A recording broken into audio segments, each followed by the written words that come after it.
В Московском педагогическом университете увековечили память об Александре Католикове. Усилиями нашего московского землячества там установили мемориальную плиту. Александр Александрович окончил этот вуз в 1966-м, после чего вместе с семьей переехал в Сыктывкар. Вся жизнь народного учителя была посвящена детям. Сначала он работал директором Дворца пионеров, затем стал руководителем детского дома номер 1. Среди глобальных изменений, связанных с его именем, внедрение системы трудового воспитания. Тогда это был стержень образовательной системы. Также при нем произошло становление учебно-опытного хозяйства «Межадырское», в котором воспитанники чтят традиции и сегодня. Ну, представьте, приходит ребенок, и ни мама, ни папа, есть воспитательницы, которые помогают там обустроиться, следят за тобой, чтобы с тобой ничего не случилось.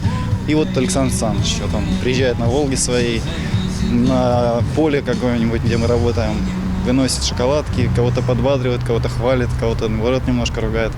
И ты чувствуешь вот эту силу, вот эту вот какую-то опору, что никуда твоя жизнь не пройдет мимо, все будет хорошо. Возле детского дома сегодня по традиции в день рождения любимого многими поколениями Сан Саныча состоялся и памятный митинг.